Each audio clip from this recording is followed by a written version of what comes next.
250. Yeah. So that was a while ago. Yeah. So we'd be well into the. Yeah. Yeah. Well, this is the after party, the party after the party, for the Indie Review Show. So if you missed out, what we are doing is this is the kind of just hanging out after the pitch. But that was one of my favorite books. I think it's really good. And so if you want to go watch that, go to irsagency.com. You can click on past episodes and check that out. But yeah, that book is super cool, and I'm gonna have to get that omnibus because it's just super cool. Yeah, it's really good, and I'm glad he finished it because there's a couple of people that I was kind of like reading it as they were doing it, and then they kind of got sucked in and started doing other stuff, and they never went back and finished their indie stuff that got them started, and it always makes me sad. But actually, he's drawing Jenica, the fifth Ninja Turtle, the girl Ninja Turtle. He's writing and drawing that series.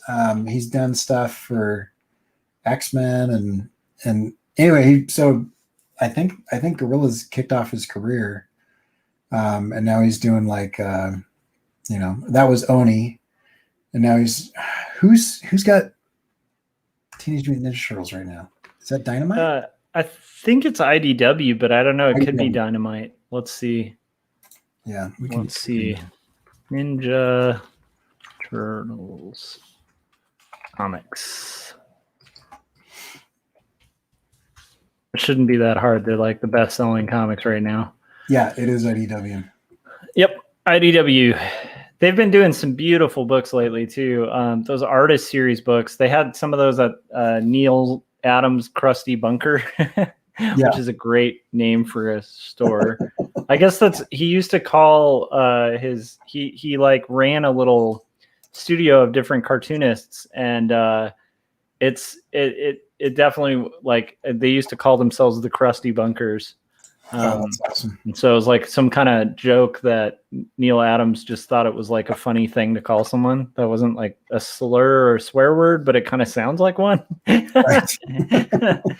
So anyhow, but yeah, but they had a bunch of those like artist edition books, like where it's like Jim Lee, but like they're like X-Men, like book one, but it's like you see all the comp work and all the paste up and stuff, and like they have them printed on transparencies. They're like crazy beautifully printed books. I love publishers that do that kind of stuff. Like Archaea does that a lot. Fantagraphics will do that. They'll go like the extra mile and just be like, you know what else we should do is just like add like a vellum sheet in this one section, and you're like, that the printing cost just kind of like it goes up exponentially, but it still makes for just these gorgeous books, Yeah, it's interesting because I know a lot of people who really enjoy like that level of printing.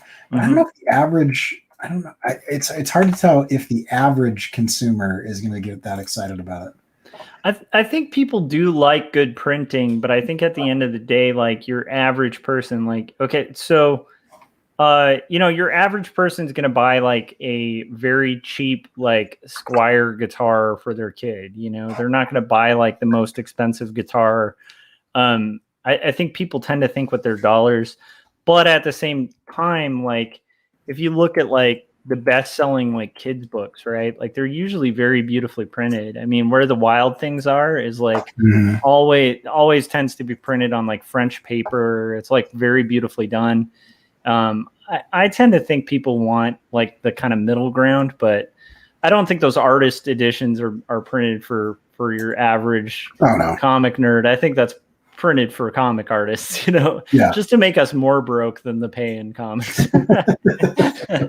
But yeah. So Gary just said he's an inch away from buying the artist edition of Al Williamson's Empire Strikes Back. Yeah. Oh, dude, I saw some of those. Cool. Yeah, I saw some of those issues too, like at some of the shops I stopped by today. So inspiring to see all that work. Well, I'm excited, man. How's your video coming? Slowly, but it's looking good. So all the pieces are starting to come together. Yeah, that wind blowing, like guitar playing thing was just very impressive, man. Very I actually impressive. have some weird questions for you about that because I feel like the timing is off. Okay. So let me pull this up because you play the guitar on stage. I watch people play the guitar on stage. There's a huge difference. So, yeah, we'll get some behind the scenes here. So here's this guy. Let me render this out really fast. Hopefully this doesn't kill the stream because my computer.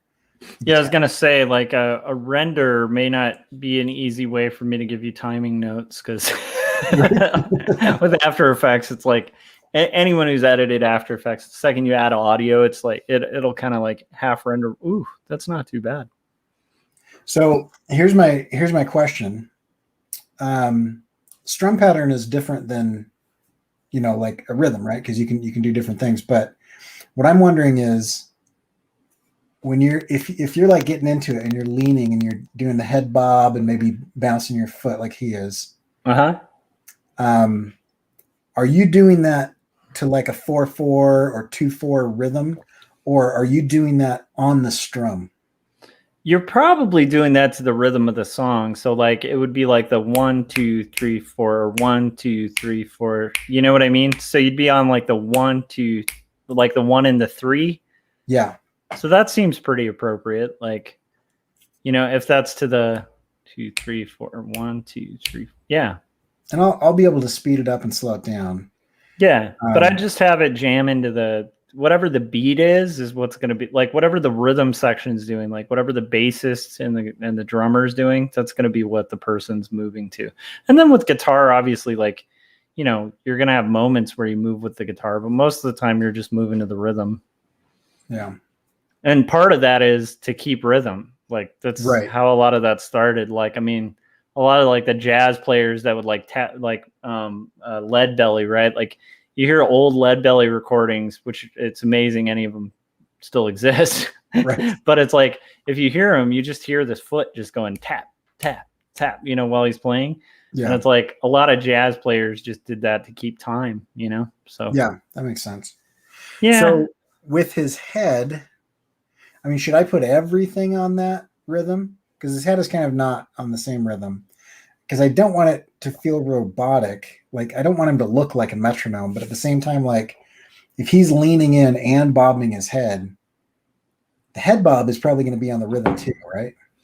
Yeah, but I think the way you've got it is pretty good because it almost looks like he's like looking at the camera or looking at, like the stage or whatever. And also, he's got a lot of wind blowing at him. So I think the position of his head's pretty good because it's like, he's kind of keeping his head straight with the wind while moving. I think it works. I really love that wind effect on that tie. And yeah. That's pretty impressive, man. Oh, is that just a wobble? Like, yeah. I'll show you. So it's actually really easy. Let's go to tie. And then let's zoom in. Bloop. So what I have is 3 puppet pins, except they're the advanced puppet pin. And the advanced puppet pin gives you position, size, and rotation. And so what I did is the knot never leaves the spot. And then these two, if you look, I just did position and rotation, and then I shifted the position and rotation so that they're off of each other and that they're different lengths. And then I added a loop out expression so it just loops through them, but it loops through them and they start to get out of sync as it continues to loop. So they're not synced up. And so it kind of randomizes it because I've got the rotation rotating back and forth, and I've got the Y position going up and down but it's not synced up with anything, and so it's not true random, but it's close. That's pretty cool, dude. Yeah, and so it's just, like this one, like if I grab, I'll show you. I can like grab this one and I can just take it and I can just like rotate it, and it just rotates, right? Or I can grab it and I can make it bigger. It makes it bigger. So you can kind of you can go through and do all these things, but it just I gotta get where did the size go? Which pin was that? Oh no.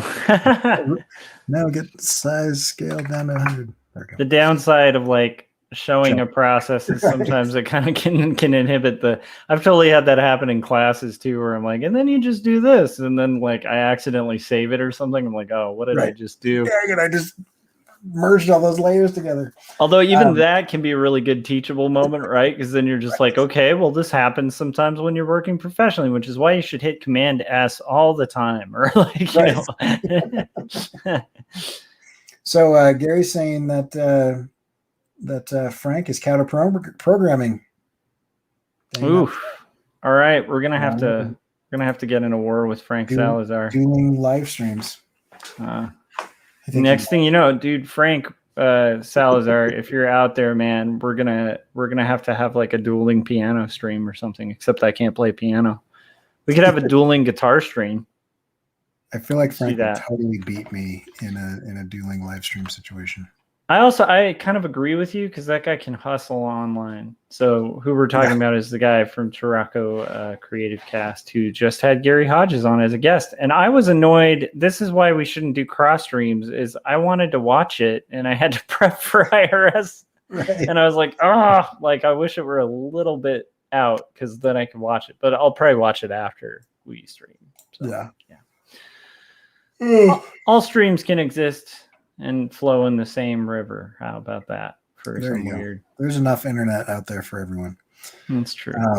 Anyway, and the jacket's the same. So if you look at the jacket right, why? Yeah, that's that. Why isn't it? There we go. There's the pins. So you can see I just rotated this one here. And this one moves just a little bit and nothing else moves. So I just pinned those down so that they stay there. That's very cool. Yeah. Okay. Then no one is going to care about this but me.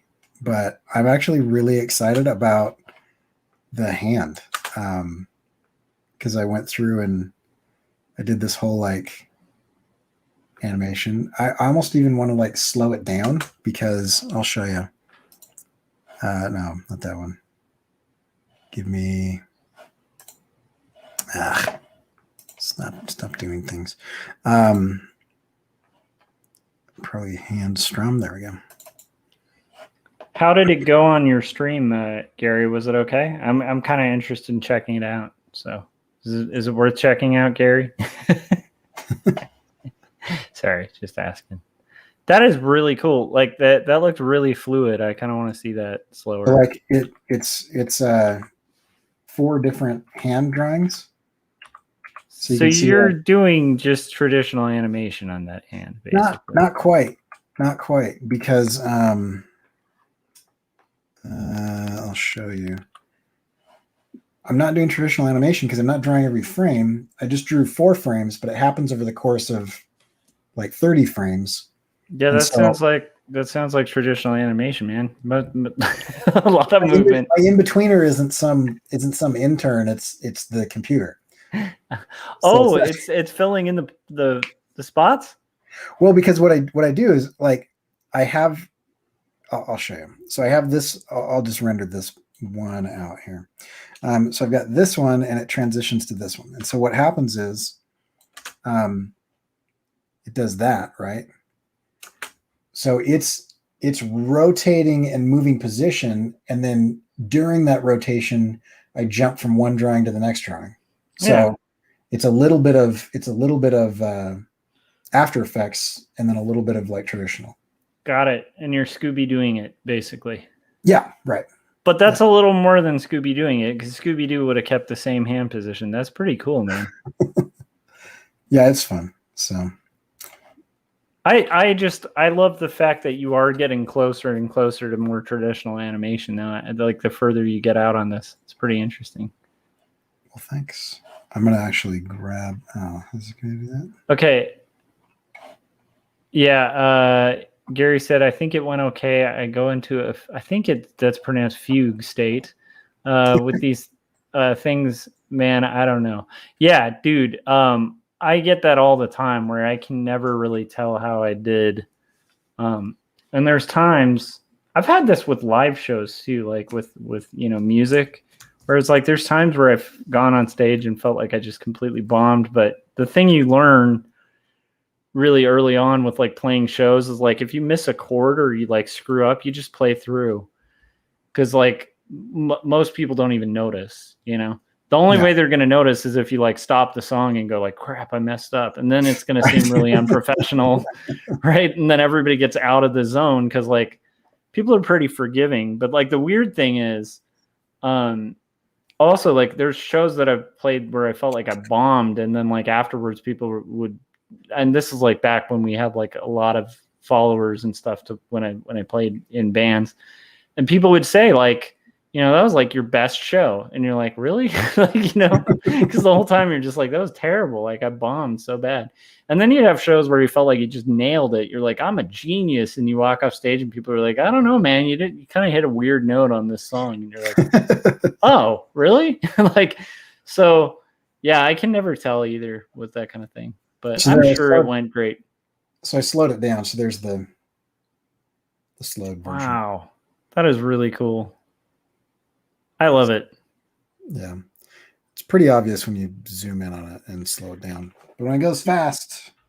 Yeah, I don't think no one's going to notice. And actually the quality of animation you're getting for like, I'm still really amazed by just like what you can get out of like a very small studio. Mostly you, right? It's kind of amazing. Yeah, at this point, I don't have anybody else working on this.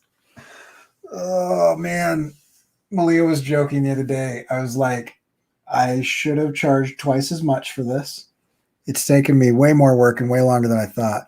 And she started laughing, and I was like, what are you laughing at? And she said, you can't even hire people to help. Like you've tried, and no one wants your money.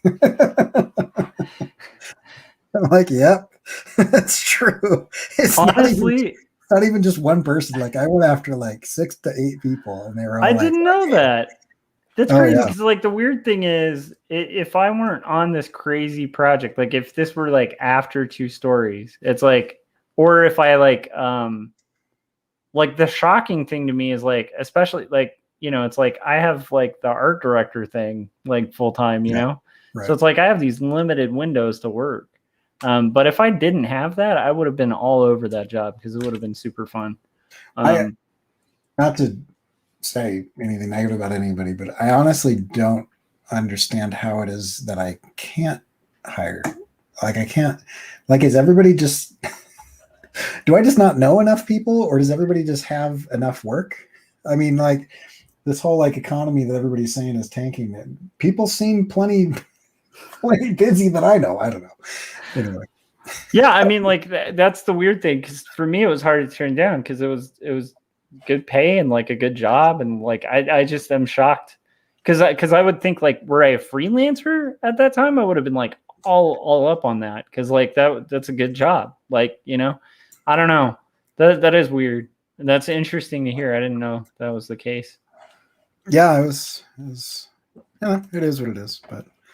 Well, I've definitely had that experience with where, when I've had to like hire freelancers and I've reached out to people and I'm like, okay. Yeah, it's fine. I totally understand. I turn stuff down all the time.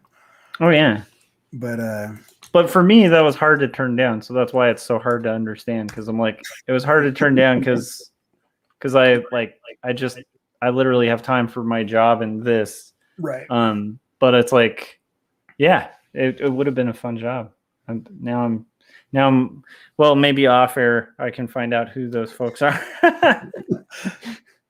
Yeah. Well, and some people I maybe assumed that they were priced out of the job just based on what I've seen them do, and then I don't know. And then there's also like, there's people I'm like, I really like them. I don't know if they'll finish. There's a lot of other things. So I mean, like, I know a lot more than six people, but there's so many different variables. It's crazy.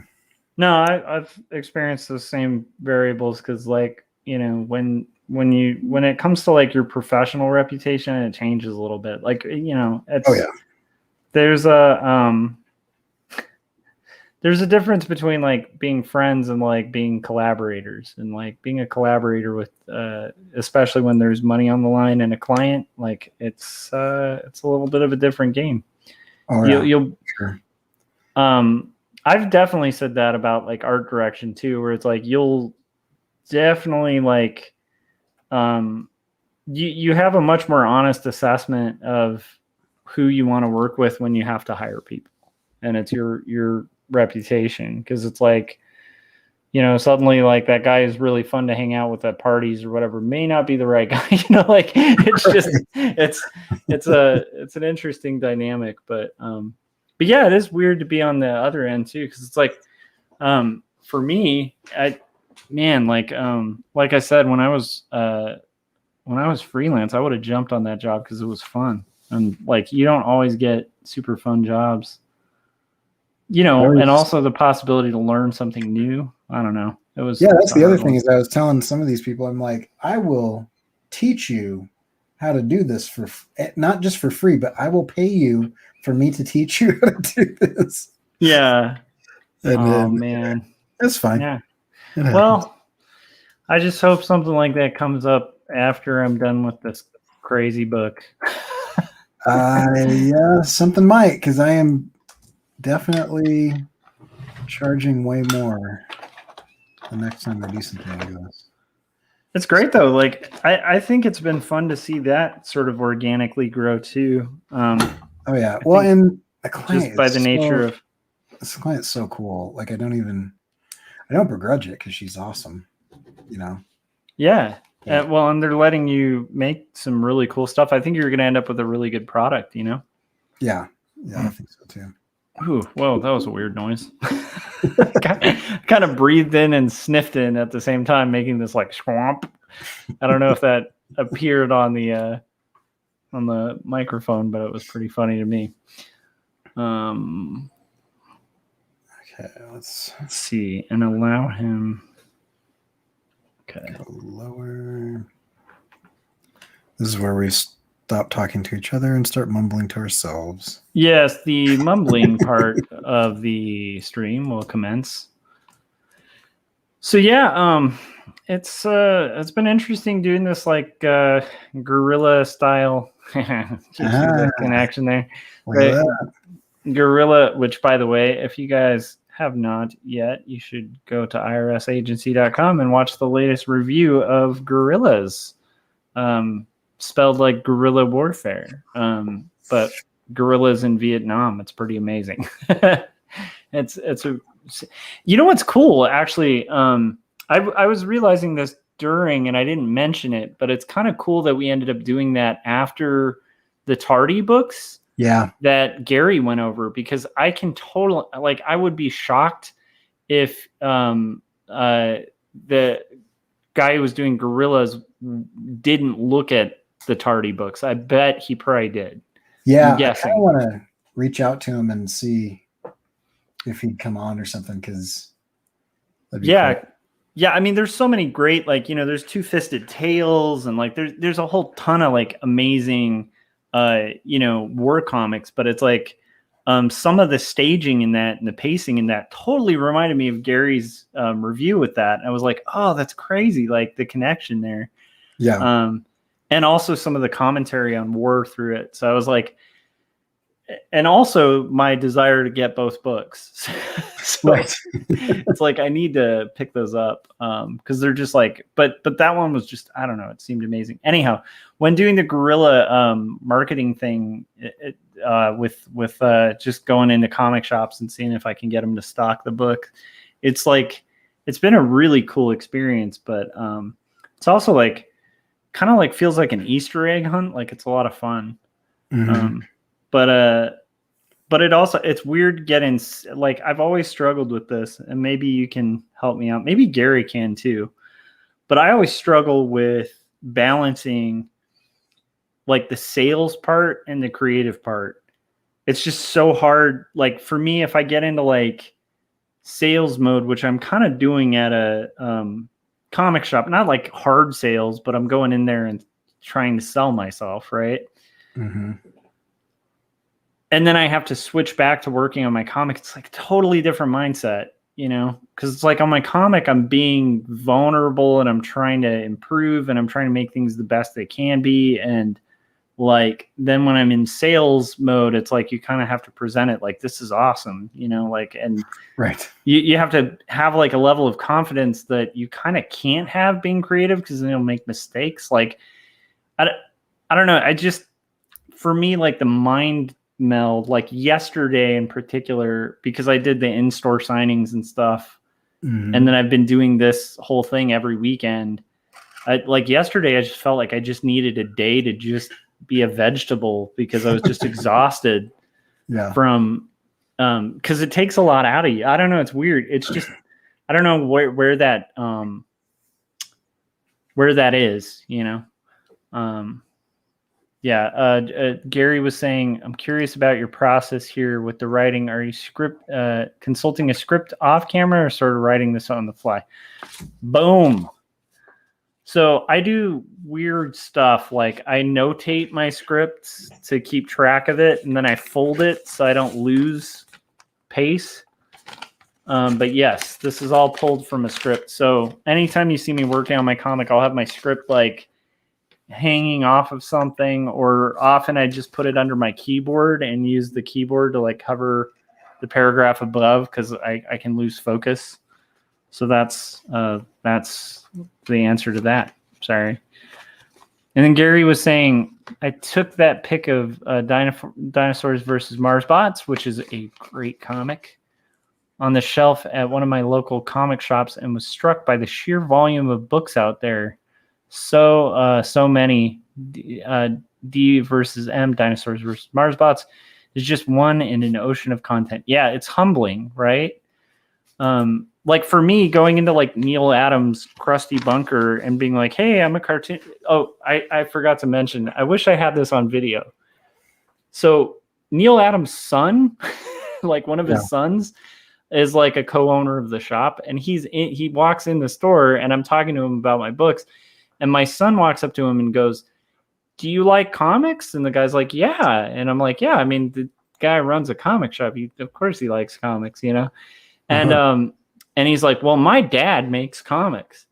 And the guy's like, well, you and I have something in common. And I'm like, Benji, his dad also makes comics. Yeah, his dad made members of the X-Men that became movie characters. Like he's like a legend in comics. Like he kind of helped invent certain things in the medium. Like he's in the history books. Like, yeah. So his dad definitely makes way more comics than I could make in my lifetime, you know?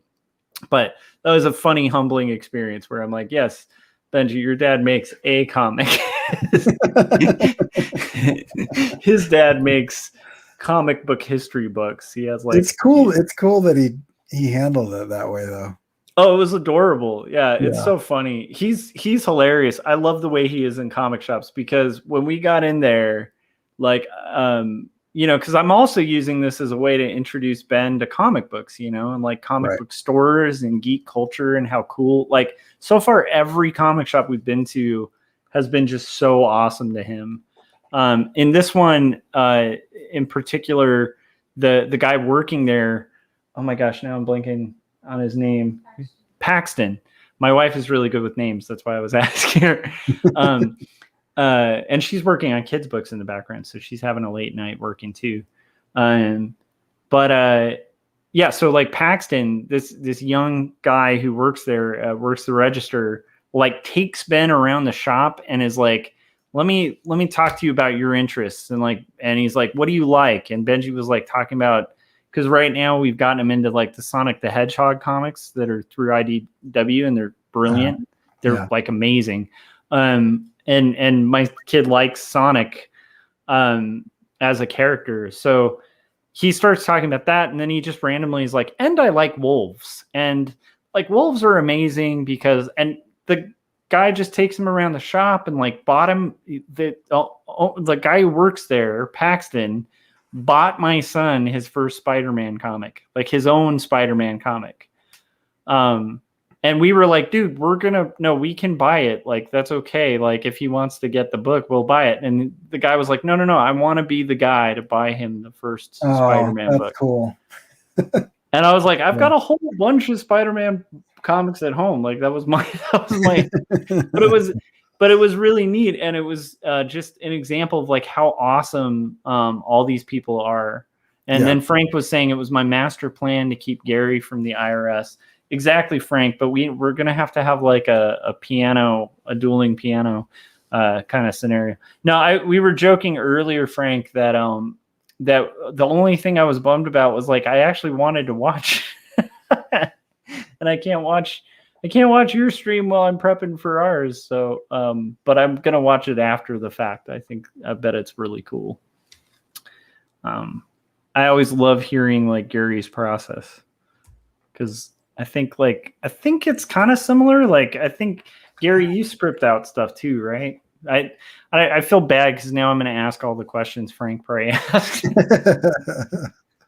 Don't feel bad. Frank totally didn't. No, I'm just kidding. That's true. Where's the thing? There we go. I think he's an indie review saboteur. No, I'm just kidding. It's kind of great, actually. I don't know.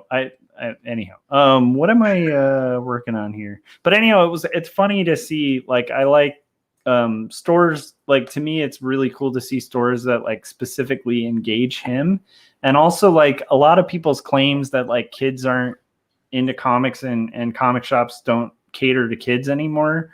I don't know if they've been to like, because every store I've been to, we were noting that like on our drive back where we were like, it's really cool because even like Neil Adams' shop, which is a smaller shop, like they had like a kids corner, where it's like got like coloring activities and stuff. Like most of these are really kid friendly shops, and like they actually do like really like they have more variety for like a 7-year-old than like I've ever seen in comics since like maybe the 70s when you had like Uncle Scrooge and like those classic like Disney comics coming out. Because it's and like what was cool too is my son on his own volition picked up Owlie by Andy Runton, which was one of my favorites when it was coming out through Top Shelf, and now it's like through Scholastic and in color. So again, they're Jeff Smithing it, where they're taking this really nice loose ink work and but anyhow, it was cool because he wanted to get Owlie, and I was like, oh, that's great, like that's a really good book. So it's been fun in that sense. Cool. I don't know. I think it's an adventure. Anyone, if you put out a comic, Corey, you should do the same thing. Yeah. Just get on your motorcycle and hit the road selling comics, slanging comics. I would have to, because I think there's one store 30 miles from me. The next store is, I think, maybe 60 to 70 miles away. And then after that, I would have to go another 200 miles before I hit another major town. Let alone like a store. So I'm like surrounded on 3 sides by national parks, and so there's not a lot of civilization where I live. Yeah. So. That's pretty cool though. Like and like the way you could do it then is just do like a trip to Utah or something, like Salt Lake. Right. Yeah. And then just like hit like every comic shop in Salt Lake in like a day. Yeah. There's some cool comics in and around Salt Lake. Actually, I was rereading Invincible because of the cartoon, and it reminded me that Ryan Otley, who's from Bountiful, Utah, which is north of Salt Lake, actually incorporated Black Cat Comics into the comic. Like, because Invincible, the character, Mark Grayson, is a comic book nerd, and he goes into the comic book shop and they have these funny conversations between him and the comic store workers. And they're always great, but it's always like there's always some like, you know, kind of like in joke that you'd only really get if you're like an uber comic book nerd or whatever. Like at one point in time, um, they're both being really sarcastic about how much they love mainstream comics, and then one of them breaks and goes, "Wait, are you serious?" And he's like, "No, I hate that crap." But they were both playing along, like, "Oh yeah, I love how they like reboot it all the time, and like nobody ever dies for real, and there's no stakes to anything. Like it's great. I just want no change, no character development, and no risk in the stories." And then after a while, like one of them goes, "Wait, really?" But they were both anyway. It's funny. Oh, that's awesome. That's actually something. So it's funny. Like, one thing that's weird is when you're, you know, like I've thought about this like kind of tactic and this plan for quite a few years, you know, like, and I have no idea. Like the goal of this is not to like make tons of money. It's just to move some books, you know. But the one thing I didn't realize, like from the whole, like this was just an incentive for me to finish 2 stories, was like I had this thing, like this agreement with myself that I wouldn't go to like comic events or to Scott about this. I remember you saying that. Yeah. You know, when you're like, "Oh, I can't go right now," and I was like, maybe you should though. Anyway, sorry, go ahead. Yeah, so I wouldn't allow myself to like go to conventions or comic book events. I could go in like a comic shop, but I just like try to avoid even like comic shop events and stuff because I love those things. And so I was like, if I deprive myself of that till I finish, it gives me it makes that like the reward, you know? So it's like it has been really fun to like kind of see a little bit of the stores that I loved so much as a kid, and like see that side of things and see like there's like a really thriving, like all of these stores have like a super thriving like gaming thing going on too. Yeah, where it's like, you know, the one in my area is the same. They've got like a bunch of tabletop gaming and stuff. Yeah, and it's kind of cool to see like these just things that are activities for like geeky kids, and like you know, to the extent that I don't think it's like just geeky kids anymore, which is great. It's just been fun and reinvigorating, and also like Gary pointed out, it's also super humbling, right? Because like I said, going into Neil Adams' store, like what am I gonna say about my work? You know, to have them carry it. Like, I'm a really important yeah, right. Like, come on. Like, I'm not going to sell myself as like some great cartoonist. I'm an art director at like a souvenir place, you know, it's like, and he's a legend, you know, and it's like, it's, you know, I understand like that, you know, again, like, you know, it's all about the quality of work and stuff like that. But at the same time, right, like I'm nobody next to Neil Adams. So that's a really humbling experience. Also, it's just humbling when I go to like any store that's carrying my stuff. Like all of them, like the indie friendly ones, always have like some Chris Ware and like all the guys I love, like Jason Lutz, like all of these guys. And it's like, you know, when you go through that process, like it's very much like Gary was explaining, where it's like, hey, you're just a drop in the ocean of this awesome thing. But the cool thing is I'd still rather be a drop in that ocean than just be on the sidelines, like watching the stream, you know? Right. It's like animation too, though. Like any field, like, it's like I'm sure you experience this all the time, but it's like you know, when I was first a student, I was super cocky when I first got to Cal State Long Beach. Yeah. Because like in my city at the time, I was like the best artist at my high school. I won a bunch of awards. I got like a state award. And so I was the artist, you know? And so I remember feeling kind of cocky when I went to college. And then you sit in classes where you're with all the best artists from their schools, right? Yeah. Because like no one else is going to art school. Like, so it's like, especially in illustration where it's like, there's a portfolio requirement, to get in. So it's like you're literally there with all the best artists. And suddenly you realize like you are not the best. And then it's a competition and you're trying to just kind of like, even if hopefully it's a friendly competition, you're making friends, but it's like, you're still trying to kind of keep up with all your classmates. And so then it's like a bigger pond, but then it's like when you get out in the world and you're sending query letters to people that are getting query letters from like the Hanukkahs, like, who are like some of the best colorists alive. And I'm sending the art director who hired them like a thing saying like, hey, hire me. It's a really humbling experience, right? Because it's like, if you put yourself in their chair, like, why should they hire me? Like, it's, so I've been enjoying that too. It's nice and humbling and good. I think everybody should have that moment of like having to pedal themselves in a position where they have no standing. Like, I think it's good. It's healthy, Yeah. I don't know if that makes sense, but have you had that experience? I'm sure you see students have that experience all the time, where they're like, I'm awesome. And then they get in a class full of like super talented kids and are like, where am I? Who am I? Yeah, actually, my response to that is the worst response you can have. So I briefly, as a freshman in college, was like, I remember enjoying art, as a kid. And I took a couple art classes in high school and I was like, yeah, I could, So what I ended up doing is which button do I want to push? That button. Okay. So I was like, yeah, I'll try this.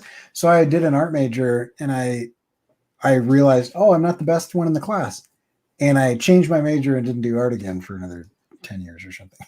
So it's this brief like month or two where I was like, I could get into this. And then as soon as I took the class and was like not amazing, which is slightly embarrassing about how lame I am. But that's not embarrassing, actually. It's weird, but so like, because I think it would be embarrassing if you hadn't accomplished what you have in like the span of time you have, like once you took it seriously and started doing it, it's like you've leveled up a lot, and like are doing work that's pretty incredible.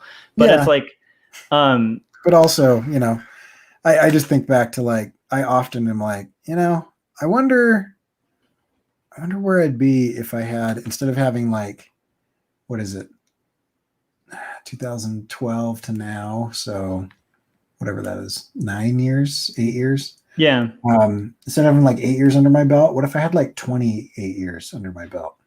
That'd be awesome. Yeah, it's interesting though. Like, okay. So an example that reminds me of is like, so I started college, like I transferred to a state school like much later, because I had just like tried to be a rock star for a little bit and failed. I was in a band that came really close to getting a big record deal and then fell apart. Mm-hmm. But like I was doing that, and then I was literally working at like a gas station. And it's weird because I definitely didn't grow up rich, but I grew up with like a family that for some reason never made money, but were like way overeducated. And so like, it just doesn't make sense that I would have like stopped college, but I just kind of did. Cause I was like, I'm just going to do this music thing for a while. And then I ended up getting like robbed at gunpoint at the like AM/PM that I worked at, and just having this moment of like, if I died today, I'd be a guy who worked at AM/PM and liked the idea of being a cartoonist and never did comics, right? And so that's when I like finished up at the junior college I was going to, transferred, and by the time I got to Cal State Long Beach, I was like super focused, like, and almost obsessed. I was like, I'm gonna get a 4.0. Like I just was obsessed. I was like, with art, I'm going to take this very seriously. But it's like, I started later, so I was older than a lot of the people who I was going to school with. Not like much older, but quite a bit older than a lot of the people in my classes who just figured it out earlier, you know? But the advantage I had that they didn't have is, and not all of them, because I went to, like, a lot of the people actually I went to school with are like brilliant. But in the early classes at Cal State Long Beach, before I got into like my major, my specialty, I took the homework a lot more seriously than most of my peers, because of the fact that, like, I literally came from, like, I had no money. I didn't have anyone paying for my college education. I like needed it. Like I needed to do it because I took it really seriously. Like I wanted to do it for a living. And there was no like exploratory phase where I was just like, oh, I'm just going to feel this out and find myself and maybe like, you know, do drugs or whatever. Like I had gotten all of the nonsense out of my system by the time I got to college. So, so why that reminds me of it is like with your story, I think your advantage is by the time you like, when you're saying, hey, well, what if I had had 20 years? Well, weirdly enough, you might have leveled up less than you already have, because by the time you figured it out, like you really know what you want in the sense of development. And so it's like, I think there can be an advantage to that. Not that like everybody should start late in the game, but I'm just saying sometimes when you start late in the game, you have more invested in it because you know you want the game, right? I don't know if that makes sense. I hope that makes sense. Makes sense. I got to point out, Frank was saying, as I was adjusting the eye of the character, that I have an eye for detail. And then he was asking, is Robbed at Gunpoint going to be in 3 stories? No, like, no, it should be. I think I always thought it would be funny to do a comic about my experiences working at graveyard, because I worked there for like 2 or 3 years, doing graveyard shifts at like an AM PM. So I saw like the darkest sides of humanity. Like it's like, I think you see a lot of similar things if you work at like an ER clinic at like midnight. But it's like you see that except before they go to the clinic or after they sneak out of the clinic. But yeah, there's a lot of weird, crazy tales from that time, but nope. There's a lot of stories I'd like to tell about my life that didn't make the cut for 3 or 2 stories. I almost called it 3 stories. My goodness. But yeah, there's a lot of stuff that didn't make the cut because it's like, it literally has just like a definite arc. Like there's one main story arc that I'm telling. Mm-hmm. And so it's like, whenever you're doing auto bio, it's like you have to kind of trim the fat, and that comes to your own life as well. Like there's little meandery things I had in my first scripts that didn't make it. But that is one that's a great story. I will tell you, man, like, and Gary was saying he had a similar moment of clarity, a health scare, and thought basically, what if I died and never followed through with a creative project? Yep. I think being confronted with mortality is a huge thing for artists, you know? Yeah. But anyhow, so my point, that was really rambly and silly. I don't know if that resonates at all, but I think my point is, like, I think that you might have had an advantage because when you're starting, you're trying to level up and feeling at a disadvantage, which can actually give you an advantage because you really want it, you know? Yeah. Well, that thing you can't teach. I did it as an experiment, and I said, I'll just try this experiment. But I was old enough to understand that like things take time. And so my experiment is almost over. But it'll be over in 2022, because my experiment was, I'm going to try this for 10 years. And if at the end of 10 years, I don't like where I got with my skills or my abilities, then I'll do something else. I feel like, who tries a 10-year experiment? But yeah, that's what I did. So I was like, all right, at 32, I will, I'm going to try this out. And my trying it out was like, I'll spend about 15 to 20 hours a week doing this for a decade, and we'll see where we get. You know what though? That's one of the tricks to art that like I don't know if a lot of people realize is like you just kind of do it and you clock in a lot of hours and then you level up. It's like that's the big trick. There's nothing more to it than just work and then luck and hard work to try to line up the luck with the work. Because it's like so I think like to give art a real shot, it would take about a decade, you know? Yeah, I know what you mean. And what's funny is after that decade, even if you really get skilled, you're not going to feel skilled. Yeah, right. Yeah, I mean it's cool. I can, with enough time or reference or whatever, kind of make whatever I want now. So I mean, there's some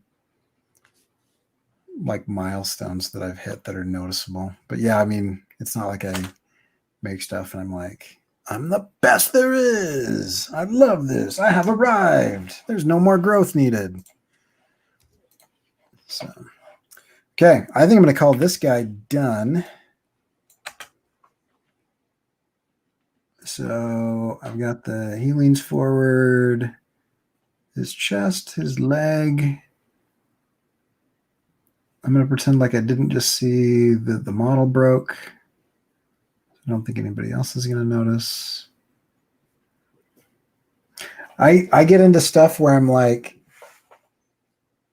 I wonder if people are going to point out that those aren't real chords and they're not the chords that match the guitar at the time. And then I watch music videos and I'm like, I don't know what I'm doing. And as I'm watching it, I'm like, they're not playing that part of the song right there. So I'm just going to ignore most of that and just say, yeah, look, a person with a guitar and you hear guitar sounds, so you can fill in the rest with your imagination. So I'm having an orphan moment here that I'm trying to resolve. But I was going to say, Gary says only real musicians. I know. You could actually see, the problem is I worked for a music company that made guitars.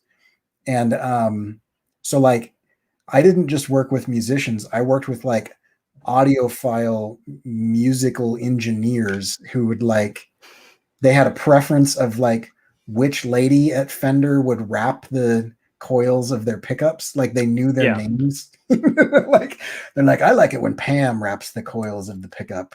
Yeah. And I'm like, so like that's the level of people that I have in my mind when I do stuff with music. And it's like totally unrealistic because most people, even people that play, don't have that level of like, they don't. Although they can I will tell say what's wrong with the guitar by listening to like the like split second hum as you plug it into the amp. They're like, oh yeah, this part of it is off, and they make a little adjustment to the. And audio guys are kind of crazy too because they'll be like, if you tilt, like you want to record with this particular like microphone tilted at this angle, but if you like tilt it this way, it's this many decibels off, and you're like, what the hell? Like it's just insane. But they make great stuff and they're brilliant. The one thing I'd say with guitars too is like even great guitarists usually use a bar chord.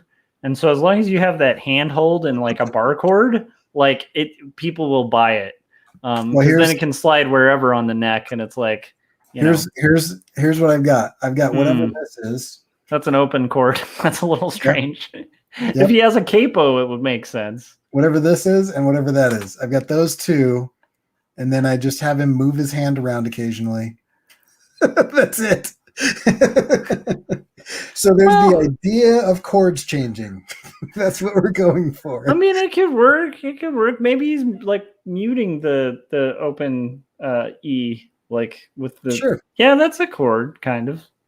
Yeah, I can see that. I referenced his hand in the footage I've got, but it's nice. Okay, so he is probably playing like a high open.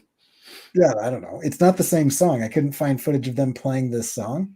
Nice. So, but I mean, it's also like I have foxes flying airships that drop bombs that turn the desert into a jungle. So it's not like we're dealing with realism as the whales fly by in the sky. I honestly like. I think that the cool thing is like you're kind of music geek. Yeah, they're not going to notice. And also the fact, man, the freaking complexity of this music video is going to be so cool to see this all together. This is a crazy amount of work. Oh, I know. I also love the checkered vans because that's awesome. Checkered vans are not a bad way to go. Yeah, I had a lot of fun with this outfit actually. It's not something I would say normally. That's like a little is that a shout out to like the NCS there? A little bit. I mean, I just like plaid jackets, but I mean, initially, do I have the reference? So I just found you would be surprised at how much, if you're not an artist, at how much time artists spend like looking at fashion catalogs and like on Pinterest searching like trending stuff, so that we're not like the guy who like draws someone in a double-breasted like four button suit in 2020 rather than E3. I wonder if that model is part of like Cornelius the Bear's dark empire in Los Angeles County. Yeah, I don't know. But it's a jacket I wouldn't mind owning. Dude, I got a straight up plaid LANCS. It's a good one. Yeah, I was recently put into a position where I'm required to wear a jacket, and so I was like, I'm going full on cartoonist. You will have me in plaid. I love that. The other thing is, if you're gonna do the jacket, at that point you might as well 3-piece it. Oh yeah, I've got a 3-piece suit. I wear a vest and mismatch the vest intentionally. Yes. If you old professor it, that's the best way to go. Yep. I envy old professors and fitted suits, because like fitted suits, as nerdy as it is, it makes a big difference because it makes it super cozy. Yeah, I don't do the whole fitted suit thing. Try it, man. Just bring one to a tailor. The problem is you're coming from the position of somebody who doesn't drastically change shape often. And so like I could get a fitted suit, which I've done in the past, and then gain 40 pounds. And then I have paid for a fitted suit that doesn't fit anymore.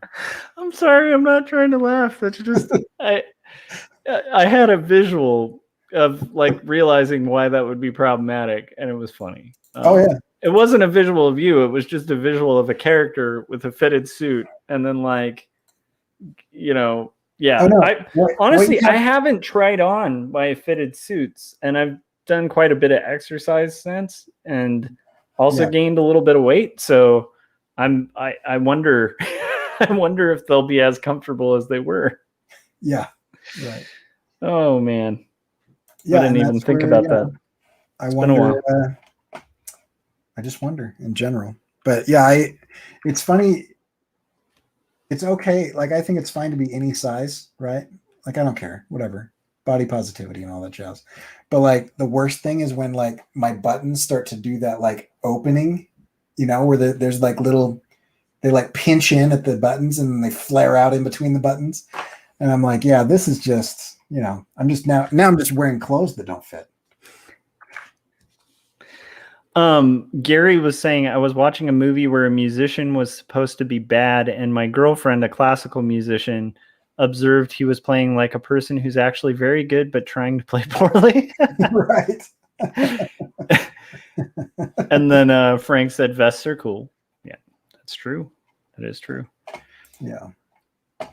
Oh, we hit the hour mark. I gotta take my 2-second break. Are you hanging in there for a longer stream? I've got class at 8:00, so I'm probably going to bail, but I'm going to finish. But yeah, if you want to go grab something, I'm going to spend another few minutes. I'm just going to finish putting up the indie review show stuff. That's actually something we should do. Maybe consider spend the first 10 minutes of the after party like doing next week's thumbnail, since we're so bad at doing that now. It's like each time we've started a show, which is a funny sentence to say because we've started multiple shows, but each time we do this, we're like super gung-ho at the beginning. And then at the end, we're like, this is the bare bones that makes this show work, and all the extra stuff that we do, we kind of like get rid of it. But anyway, okay, so there's that. Okay, I actually will write down to do that thumbnail though, just so I don't forget. Do I want to? I do want to. I'm excited about getting into Crazy Cat. That's going to be the first of many because, but it'll probably be much like McKay, where I kind of cycle it in here and there. Yeah. But I'm really excited about it. Because it's just like so informative, and actually like one of the biggest influences on Calvin and Hobbes as well is George Harriman. So this is very annoying. Why are these coming up unavailable? YouTube is doing something weird. Why are some of our past shows available and some of them we have to click through to YouTube? That is done. I'm going to just look at this on another thing. Where's the stuff? With the thing. Yeah, I would feel pretty amazing if Gary, like what Gary was saying as the second alternative was true. If I was doing like a live stream and writing a comic, like just off the top of my head at the same time, that would be pretty amazing. That'd be pretty rad. Yeah. Or just be like, no, that's something else would work better. Okay, I'll be right back then in like 2 seconds. Okay. Let's see. Okay, let's see. irisagency.com. And let's go to previous episode. Okay, so those all show up. And then if I click on this one, it shows up. But if I click on this, video unavailable, watch on YouTube. Ah, curse you, Aqua Scum. Why? So join us live in the next episode. Where does that take us? That takes us here. See all previous episodes. That takes us here. And I get the thumbnail. And I don't get the thumbnail here, but does it take me to the correct video? I am angry now. This is the type of stuff that drives me nuts. All right. Frank was asking, how was the show? Insane. Who is? So we have this, right? And then when you click on it, it says that video unavailable, you have to watch it on YouTube, which takes you to the correct video. But like, why all of a sudden can't we embed videos? I should check my site and see if that's the same issue. Yeah, I wonder. Because I just do playlists, but let me see. I haven't checked my site in a while. Videos. Okay, now I'm going to see videos. Oh, embedded videos are working on my site. Let me see if that's the okay, let me see. I think on like my blog, maybe. The best way to describe Why? Yeah, they're working, man. You should just re-embed it. No, it's every blog One of the post. most basic things that you'll need to. It's not when I do it as the gallery like this is working fine. But then it's literally every indie review show post. So it's a video embed. What the hell? So is it just the blog? Or is it...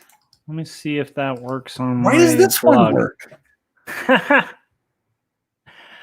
Oh man. One of my favorite coding jokes is it's got two two frames exactly the same. It's a coder looking at a computer, kind of confused. And one says, my code doesn't work and I don't know why. And the second one says, my code works and I don't know why. It sounds about right. It's what I hear about algorithms for sure. Frank was asking, how was the show? A lot of people show up? No, a lot of people did not show up. No, we were talking to ourselves. I mean, at the end. Yeah. And somebody else was there. Oh, Kendrick was there. Yeah. But it's a slow build, and who knows? We're kind of doing it and seeing. Yeah, I wonder at this point, should we just go back to our own channels? I mean, that's a possibility. That might get more viewers. I definitely think the doing its own channel thing. Although I do think the subscriber count, it like crawls so slow, but it does go up. It is going up. I don't know. I'm mixed on it. Views from it, but it is. Yeah, I don't know. Yeah, but I'm open to it. I don't mind if we cycle those onto our main channels. It's not a bad idea. Could just Artcasters it and 48-hour check it. Yeah, I mean, just for years, I thought this was the way to do it, and it is apparently not. I don't know. Could be, though. That's the part that freaks me out about it, is like it could actually be, because it is a slow build with these things. And then Gary was saying it's baffling that sometimes the after party, almost every time the after party has more not views. even sometimes, and even after you like let it sit for like 2 days, the after party will have significantly more views than the show itself. like a lot more. Yeah.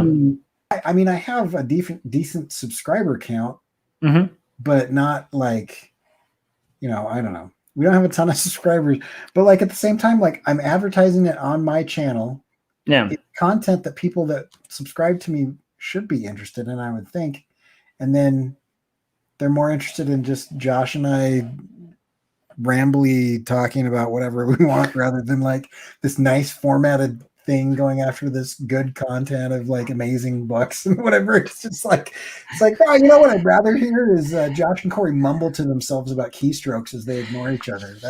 It could also just be, I mean, so like, because I get a decent, like not a ton, but like I get a decent amount of people showing up for just live streams where I just work on comics, and then I'll have people on it every once in a while, and I do think there's something when you're working on art to just hearing a conversation that is unformatted, that it keeps people engaged, and it's also just kind of like, I don't know, like hanging out. So there's that. That could be a factor, but I'm guessing most of it, I suspect a lot of it's probably just this being on like it's just another step people have to do.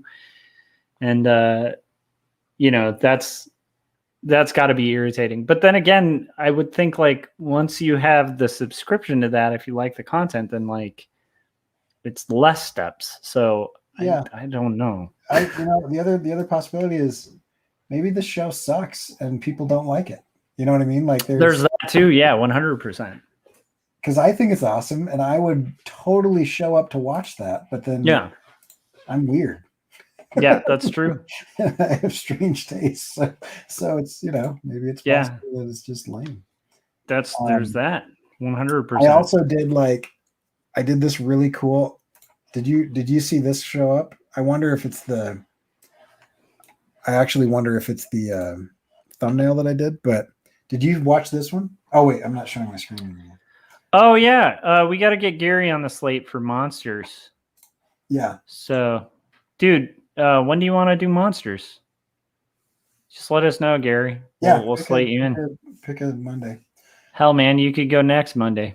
Yeah. I did this video, and I was like, I just was kind of happy with how this painting turned out that I did, right? And so I spent hours making this tutorial. It has 19 views. It's been up for like 2 days now. Mm-hmm.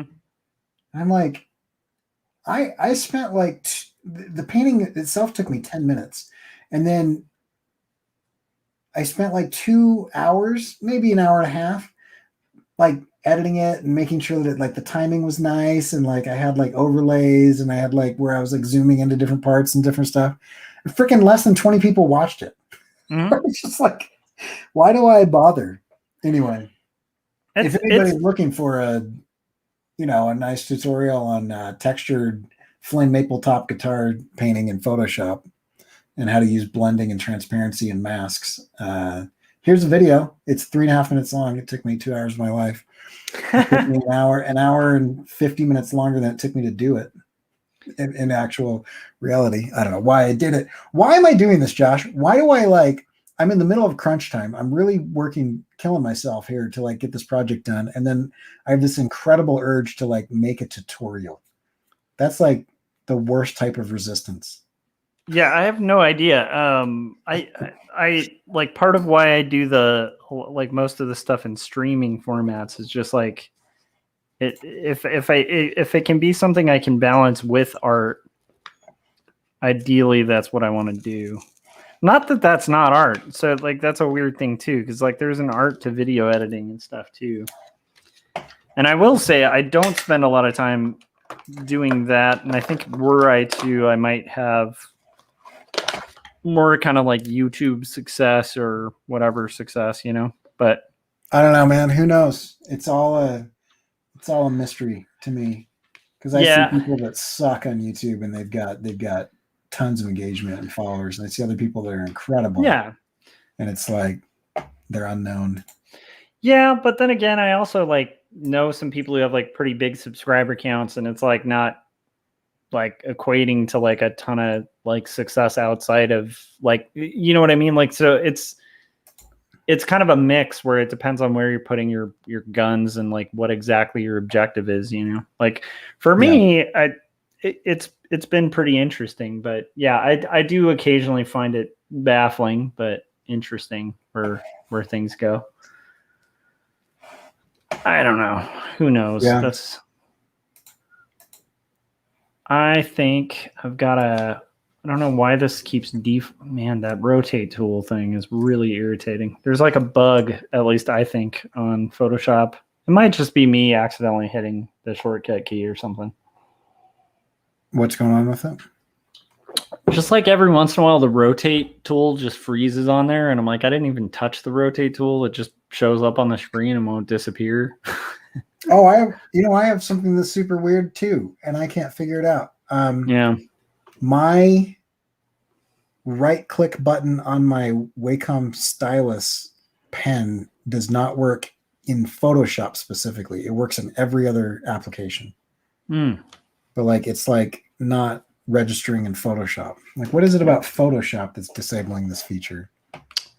Gary, you want to Corey, do you want to book Gary on the 28th? That sound reasonable? I think that works. When is that? I don't care. Either sure. one would be fine. Let's do the 28th. Or the 5th? Whichever is better, man. Throw them in. You pick. Okay, let's do 28th. Okay. I think that sounds fun. Or the 5th. I don't care. Okay, 28th. Are we doing one on 4th of July weekend-ish? I mean, it'll be Monday by that point, so it'll all be over. But yeah, it's up to you. Yeah, I'm fine with. Yeah. I actually like the one thing I've been enjoying about the show, and makes me interested in keeping it going, is just like it's been a really fun excuse to reread books that I love. Oh, I know. And it definitely keeps me on point and makes me read it more analytically than I usually would, which is a really cool experience. Yeah. Actually, I need to sneak in some newer books too. So, because I keep adding books to you. I have a little stack of ones I need to read. Yeah. Okay. I just backed 2 more Kickstarters. Liam Sharp is running a Kickstarter, and I don't know much about him, but this is one of those like fortuitous moments. What was I doing? My wife and kids were doing, actually it was years ago. So it was my wife and daughter were doing something, and I was like waiting. I was like in one of those things where I was like waiting. We were down in Salt Lake, So I was like, I'm just going to go to a comic shop. So I found a comic shop and I bought an issue of Wonder Woman and I was reading it while I ate some frozen yogurt. So like the most Corey Kerr thing you could do, comic books and frozen yogurt while I'm waiting for my wife to do something. And I was at the time I was drawing Tongue-Cut Sparrow and I was really struggling with something, but I couldn't put my finger on it.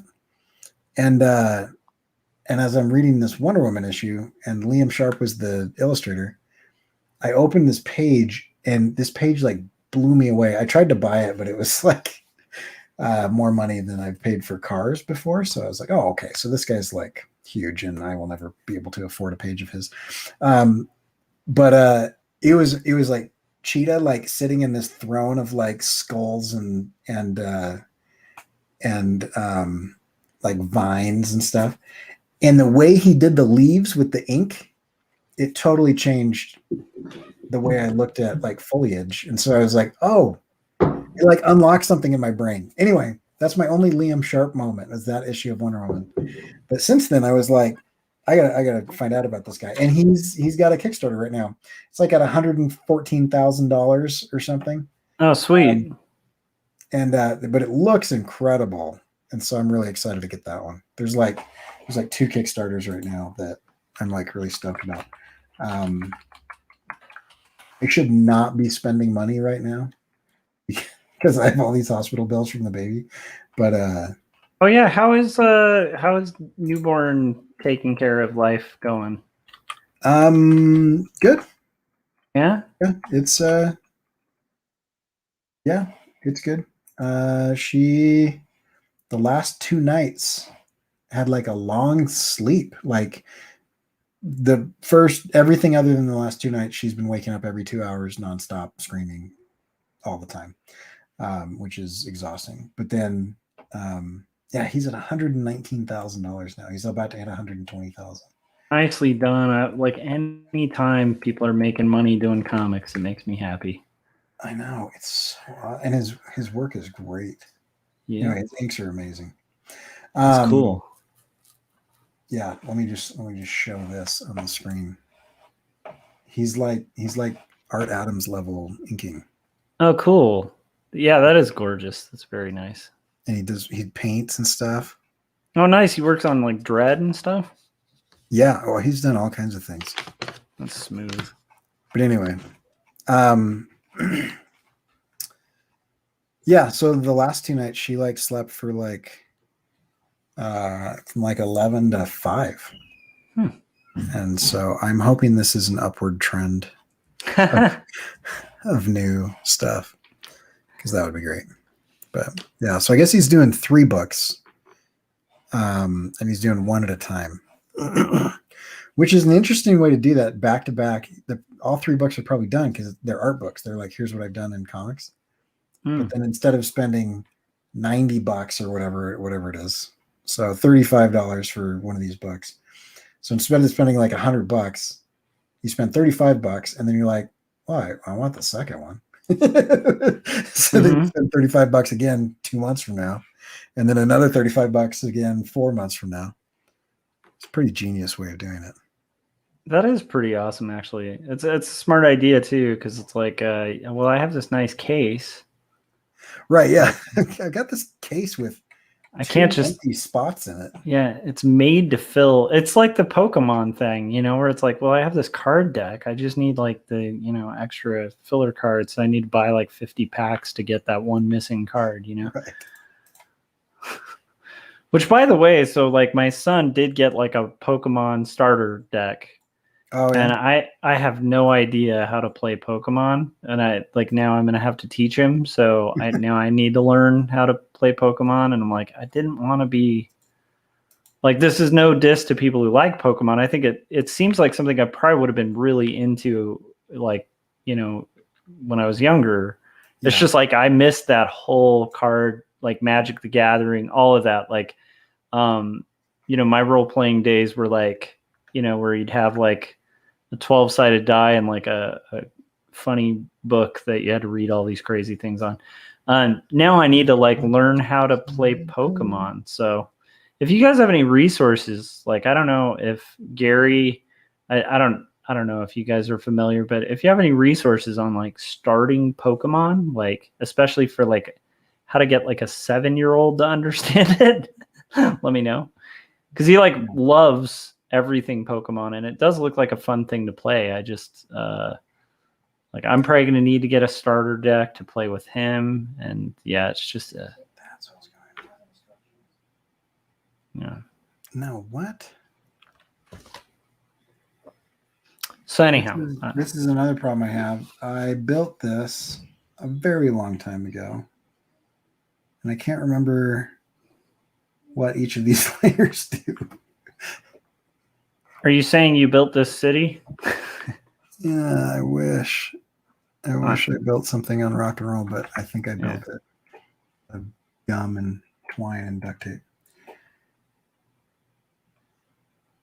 All right. All right. What are you? Call it, yeah, that's a good call. Oh, Gary said, I played D&D as a kid. In college, I learned Magic the Gathering as part of a cultural anthropology class. We had to do participant observation. So I played Magic in a comic shop for 4 months. Yeah, that might be the best route, is just take him to a comic shop and like we could just kind of watch players, because they do have like those things. Whenever that opens up again, that might be the best way. Or just actually, I should just watch YouTube tutorials. Yeah. But I definitely, that's one of those moments where I don't often feel like, I mean, as I get older, I do have moments of feeling kind of boomerish.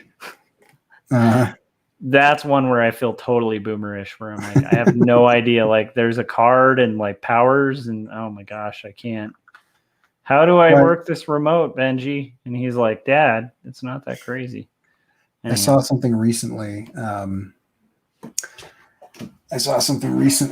That had it was like Pokemon stuff, and because I think you have to keep. I've never played, but it had like each card had like a card holder, and it had like a little physical counter where you could like dial in the points and the hit points and the whatever else. I think that's Magic. I think that's Magic together. Magic does the same thing, but I think Pokemon does that as well. Oh, crazy! But there was like you'd slide the card into it, and then you'd like dial in like, hit points and this points and this points, and then as you're playing, you could like dial it. I'm pretty sure Pokemon is basically Magic the Gathering, but less threatening for the satanic panic. Oh, dude. Yeah, because I remember when Magic came out, it was like the first big sweeping card game of that sort that I had ever seen. And yeah, like there were, I mean, Pokemon is totally that. I mean, they had a property that was like collect them all, and they're like, let's make this card game that has that same thing, and it's brilliant, like on a marketing level, like I'm sure it's a lot of fun, but it's like cynically, it's also like a really good like blind bag marketing thing. Oh yeah, man, if you can get that kind of blind bag crazy money, like you are in gold. All right, yeah, blind bags are crazy. I am gonna call it 2. I want to finish a page, but I'm just like I'm literally hitting a wall from all the stuff this morning. So I'm thinking that it might be a good time to wrap for myself as well. All right. If you want to check out Josh's stuff, go to joshuakemble.com. His name's on the bottom of the screen. Just put a .com after that. You should buy his book. It's good. It's in stores. It's online. It's awesome, and you should buy it. If you want to go to my stuff, you can go to CoreyKerr.com. If you go to CoreyKerr.com and you click on what's new, then you'll see all the new things that are going on, including the stuff that I'm doing on Instagram and YouTube and whatnot. So you can check that out, and go to irsagency.com to see what we're actually talking about today. This is the after party for irsagency.com. I feel like I've been doing that weird sliding voice announcer thing. So I'm just going to keep going with that. And we're going to say, welcome, ladies and gentlemen, to the show. All right. We're out here, and there's clear skies in this area. It's just very nice. And this is Corey Kerr talking to us right now. Corey Kerr, what do you have to say, Corey Kerr? I could say them. I just like the cadence of it. All right, we will catch you guys probably on some sort of live stream at some point in time, but definitely next Monday on irsagency.com, and we'll catch you.